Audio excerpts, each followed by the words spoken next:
The Classic Metal Show with the V from Benedictum. But now I'm getting ready to do a solo album. Good Lord, getting ready to. I've been working on it for damn near a year, and I need the money to finish it, so I'm here begging. Got a Kickstarter campaign going on. www.veronicafreeman.com is where you can get more information on that. But in the meantime, we are here together to have some fun. Hope your holiday season thus far has gone well. And in the meantime, from the band Dark Angel, Mr. Jimmy Durkin. Hello. Hi, honey. How are you? I'm doing good. I'm waking up. I know. It was quite an evening. So, for those who don't know, we tried to do this yesterday, but yeah, some things got. Let's just say there was some problems in the recording. Shall we? Some technical difficulties. It's a kind of gloomy day in LA. It looks like, the sun's going to be shining soon, I hope.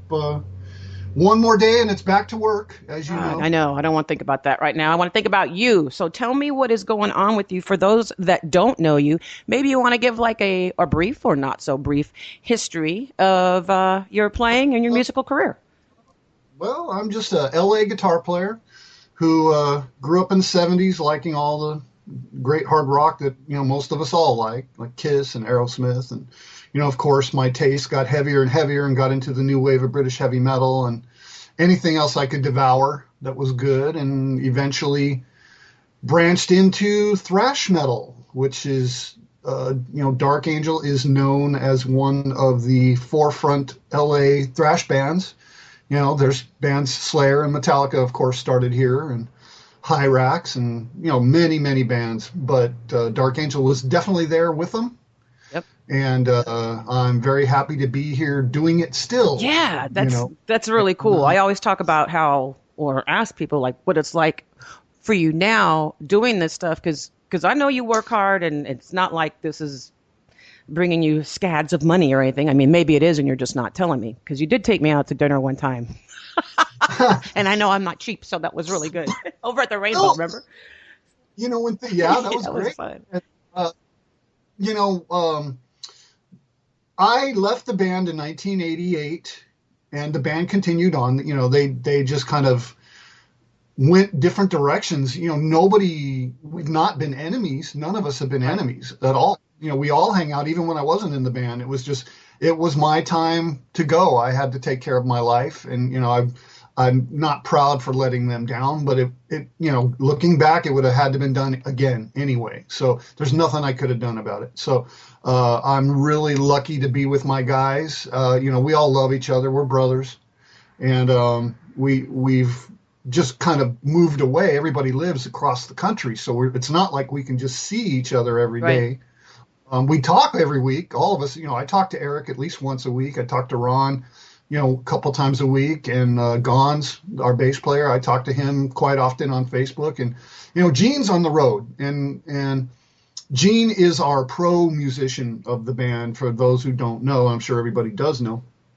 He's in Testament, and that's his band. And, that's his job. And he does the Death Clock, Metalocalypse. He's got so many things going on, and he's the pro musician of the band. This is his living. This is what he does, his drum seminars and his thing. This is all he does, and so we work around that. We got to respect that. If Dark Angel's not busy, then he's busy doing something else. And he's one of the best friends I've ever had. We've known each other since we were kids, and I could have never have done any of this without him. So, it's a real, just a heart joy to be involved with him and be in contact with all those guys. Right. And when I met you, you're such a nice person, and you're a lot of fun. And when we've actually first met, it was just, we just had a blast and we clicked right away. And I love that about you. So I'm assuming that you're probably really good friends with the people that you jam with. But Dark Angel's not the only thing that you're doing. I mean, you started off with, what was it, with Ruthless, or? Well, no, actually, I got involved with Ruthless, I believe it was 2008, because they were going to go do the Keep It True Festival. Mm-hmm. And I loved Ruthless when I was coming up. You know, they're a traditional metal band, and I've known those guys since, again, another group of guys I've known since I was probably 17. You know, so they had a song called Gates of Hell on their first album that I was just in love with that song. I just loved that song. And, you know, I always kind of teased them like, man, I'd love to get up and jam that with you, you know. And Kenny, the guitar player and founding member, and I have been friends for a while, and he called me up, and Sammy is like, well, look, we got this festival. You know, what do you think about sitting in on guitar? I go, I'd fucking love to, you know, tell me what songs you want me to learn. I'm there, you know. So I learned their set, and we went to Las Vegas, I believe, as a warm-up gig. I think that was my first gig with them was in Vegas. And it was like maybe 3 weeks before we left for Germany.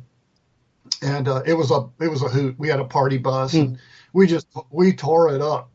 And we got to Germany, and it was just a killer set, a really good time. The festival is very well organized, and they did everything they said they were going to do. Ollie's a great guy, and they did everything they said they were going to do, and that was just, it could not have been more fun. And the top it off, I got to meet my two guitar heroes, Cliff Evans and Mick Tucker of Tank, nice. which is my favorite band, and you know, they've just kind of adopted me as their pal and nephew, and you know, Mick's my Uncle Mick, and we have a hoot together. That was just one of the greatest weekends of my life. So yeah, that I stayed with Ruthless for a while after that, and then they were getting busy, and I had other things going on in my career, and I just kind of, they deserved to have somebody who could be full time, right. And I was kind of more of a weekend warrior, and that, you know, I caught that right away, and I just kind of, you know, very fair and square, just said I'm not going to be able to carry on. And I had my other projects going too, and they were cool, and everything's fine. We hang out, and they got a great replacement. And as a matter of fact, I heard their new album last night, and it's fucking amazing. When is that going to be out? I don't know the date, but Bill Matoyer produced it, as we talked about, and it sounded great. I got, you know, right after I talked to you last night, I got to go outside, and, you know, we had the fire going, and we just listened to the whole album. Wow. I got to contribute to that album too. I wrote a couple, I was partners in writing a couple songs on that album, which was a pleasant surprise because I didn't expect them to use it. And when I heard it yesterday, I'm like, hey, you did use it. And he's like, yeah, of course we did, you know. So that was awesome. Right. You know. That's awesome. Totally cool, and he's a really cool person too. So he's awesome. Yeah, it was fun talking to you guys last night. I know we got a tad carried away, so that's why we're talking now. Yeah, you know, and when I get together with that guy, I laugh so hard that my stomach is sore. I totally believe it. Yeah, God, we laugh a lot, and Ricky too. And I'm looking at the at our recording from yesterday, and like it's like what 3 hours? I'm looking. Oh my God! Like from 4 o'clock to about 2 hours. We can talk. That's for sure. We were on it, but that's totally cool. And I want to know more. Tell me more, because you have. Tell me about this Dreams of Damnation thing, because I think that is bad. In '99, well, actually, no. Let's go back to '92. I wasn't in Dark Angel because I really couldn't be a full-time musician, and but I still have a lot of music in me. So Gene, the Dark Angel drummer, programmed a few songs for me on his drum machine, you know, because this is back when, you know, we didn't have home recording, and I needed to get, so he programmed a few songs, and I went into the studio and recorded a very rare 3-track EP back in 1992 as Dreams of Damnation.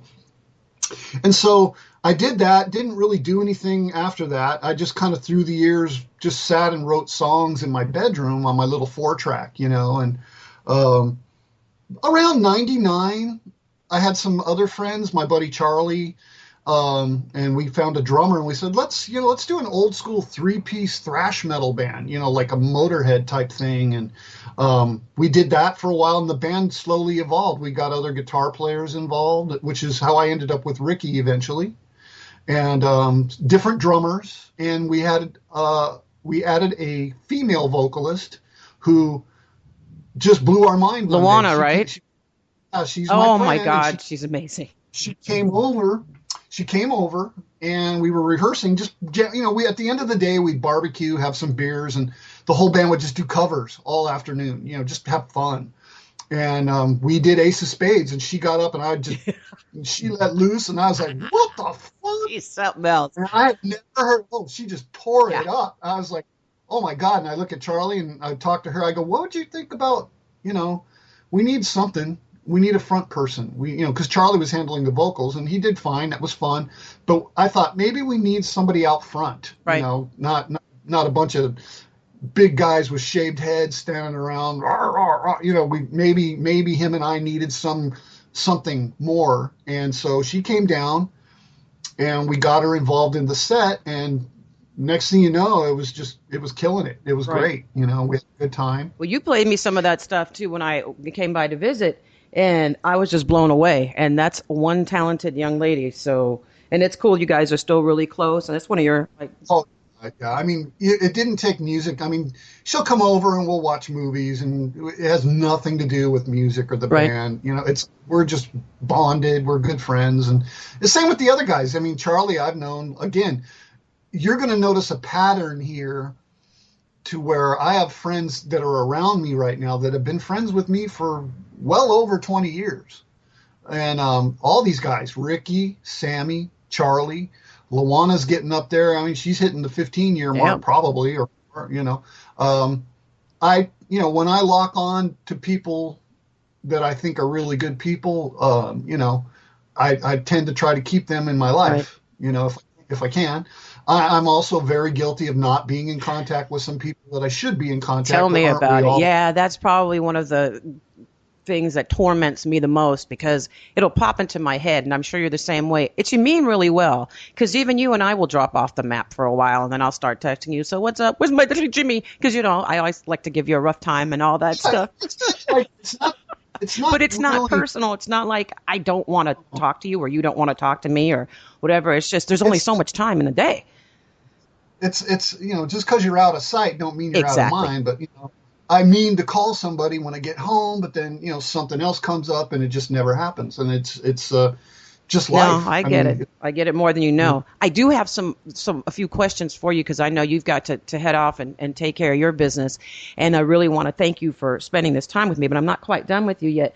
You recently, with the Dark Angel stuff, you got to do some really huge shows down in South America. Was that not so? Yeah, I got this all kind of came back. We had all been talking. Gene and I have always planned on playing together. Always. It's just how and when. How could we do this? And Ron, it had to be Ron. Ron is the singer of Dark Angel. I had to. We had to make sure everybody's able to go. And I called Eric, my guitar partner, and it's got to be you. I called him. It's got to be you. And he's like, that's fucking great, man. I'm in. Let's go. And we had to do it. It's not like, we could talk all you want, but if we don't do it, nothing's going to happen. Amen. And then, Gene has a manager named Rob Shallcross, who you've met. Yeah.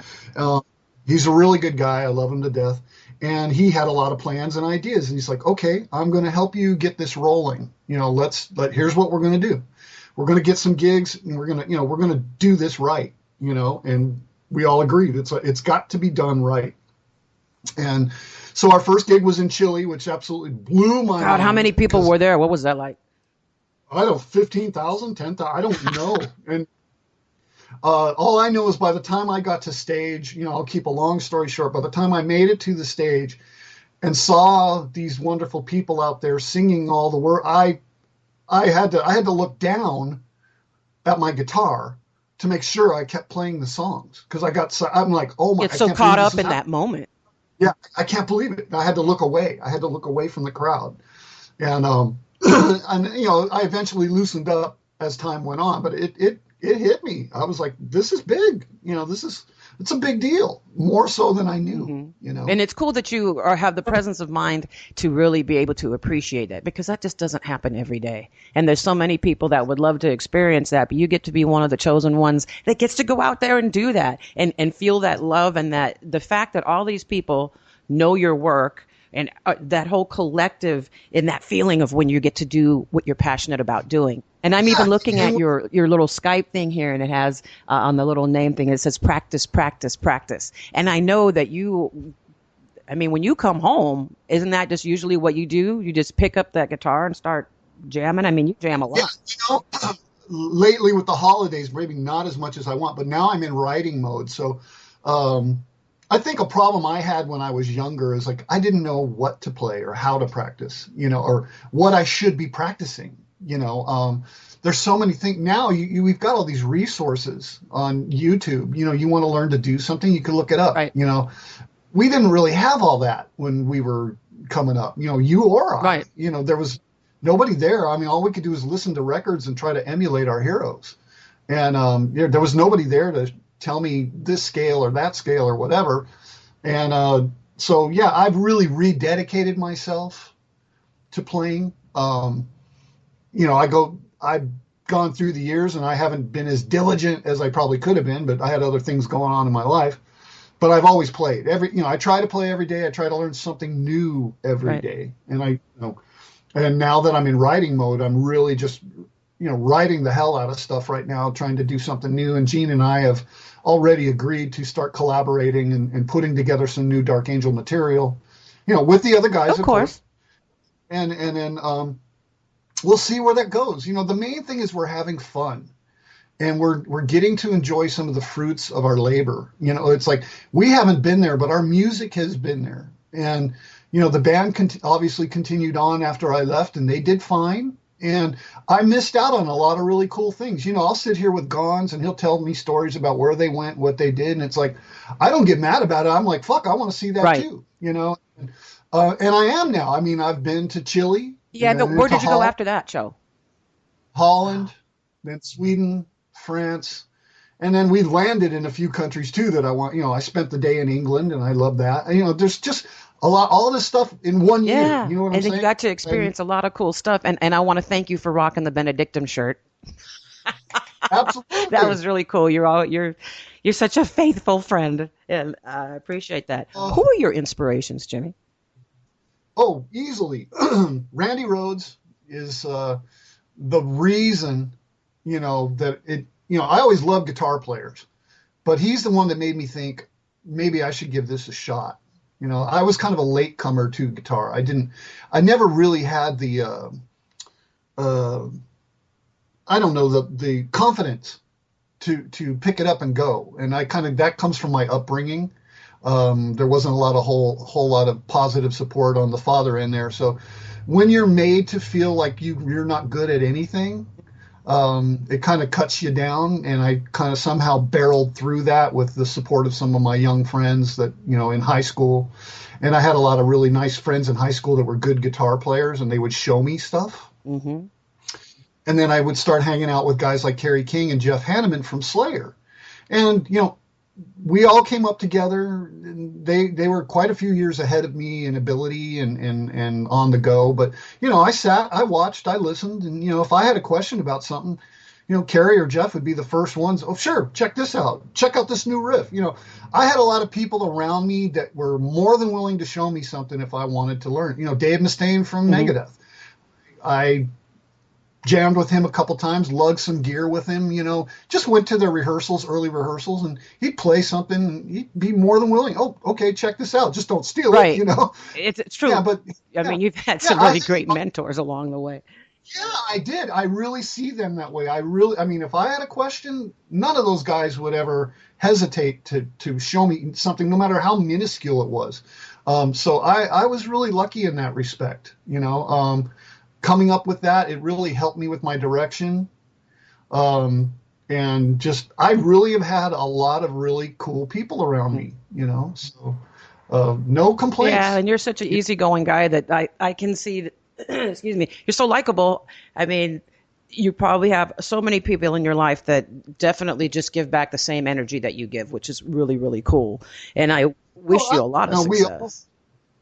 Yeah, I'm having a good time with it. And the one thing we've agreed with Dark Angel is like this isn't like a one-time fluke thing where we're going to get it back together, then somebody's going to ruin it, and then it's like we, no matter how long it takes, even if it's another 2 years, we're going to keep it rolling and as much as we can. We're all here, we're all healthy, God, thank God, and we'll get and do as much as we possibly And see, can. that's one of the things too about you that used to, I don't want to say drive me nuts, but it kind of taught me a lot too, to when I would talk to you and you tell me about the stuff that you would have planned down the road, you're always so patient. And it seems like one of the key things for the band as a whole is that you're planning it out. You're not leaving anything to chance. And so it may not happen like, okay, we're going to go right now. But when you do bust a move, so to speak, like when you did the stuff in Chile and all that, I mean, you were able to you made sure everything was laid out perfectly, because it could have been, not so perfect. Things happen. Well, and it also, we're not, none of us are any spring chickens here. We've done this before. Done that. Yep. Gene is a textbook on all the knowledge that he's gathered from all the bands that he's been with, and he knows the ins and outs of the merch, and he knows the ins and outs of how things should be, how our techs should be handling things, and he knows all that stuff, and again, it's been really smooth. Mm-hmm. I mean, and the people I've had are just, I've had Willie G, who's a world famous tech, and I mean, just all these guys, they're just wonderful. I could go on. There's a No, you're doing it, and you're doing it right, and I am really happy for you for that. That's just amazing. We have a lot of really good people around us, and and we couldn't do it without any of them. So we're really it's luck and it's planning. So yeah, it's luck and it's planning. But Rob is very instrumental in helping us organize everything, and he's on top of stuff, and it's been really good. Very, very enjoyable experience. If I couldn't do it again tomorrow, I would be very happy knowing I did this. I got you. So just because I need to wrap this up, and I know you do too, because you're going to be out and about taking care of your business, and maybe I'll talk to you a little bit later on. But what can we expect in the future? You say you're working on some new material, and I know there's a lot of stuff you can't tell me, but do you have like any time frame, or is it just like you're saying, you're just kind of going to let things flow? Yeah, we're going to let things flow, because the minute we're going to keep it rolling, but the minute you put a time, this album, when it comes, it has to be good. It has to be fucking bitchin'. It can't be just okay.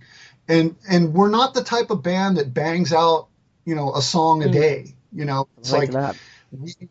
We try to put a lot of thought and energy into what we do, and I'm going to submit some ideas, and Gene's going to submit some ideas, and we're going to work and rework things and move them around and do whatever we got to do,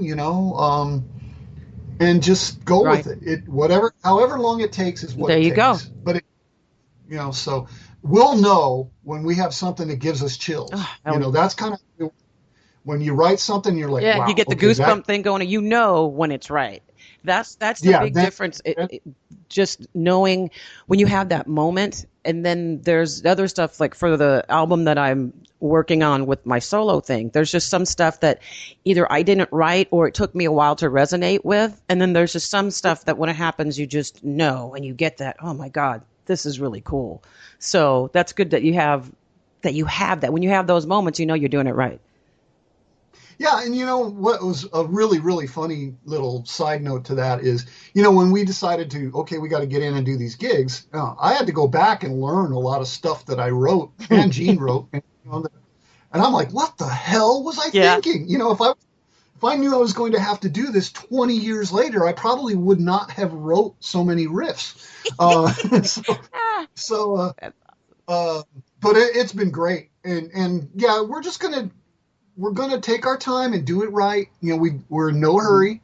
We're all here. We're all healthy, and we're anxious. We were addicted when we got off the road with all this stuff. It's like, you get that period when you get like all depressed. You get home and it's like, why am I not getting ready for the next show? I mean, and then it's back to your regular life, and which is nice, but it's like it's not quite as nice as playing for 5,000 people in France. That's what I'm saying. So, well, I hope that you get a chance to keep doing this for as long as your heart desires, because you deserve it. I think we will. And, we've got like I say, at this point in time, it seems like we've got all the right people around us, and everybody's got their heart in the right place. And, the guys are more than happy to be here. We talk about it every day. And, I try to keep it in my own life. I try to keep it in check. Like okay, I could think about that all day, but I've also got to keep this my life rolling. And, I try to balance it Right. out, so, but, it's just been a blast. I did a Really big has smile on a my face. I'm pleasure. so glad that you have spent some time with us. And we're here on the Classic Metal Show. And I just wanted to introduce you again to my beloved friend Jimmy Durkin from Dark Angel and many other endeavors. And is there any way, like, you guys got the merch thing going on, or someplace people can contact you, or how's that rolling right now? There you DarkAngelThrash.com. go. We got a shirt sale there right now, and go tear it up. There's plenty of shirts, and they're only here while they All right, last. baby. And Well, when they're gone, they're gone. they're gone. They're gone. I have one. Thank you for that shirt, by the Hey, way. And I thank you for your time, honey. And I love you much. And carry love you on too. and have a great day. I You love you, too. I'll baby. see you Keep it metal.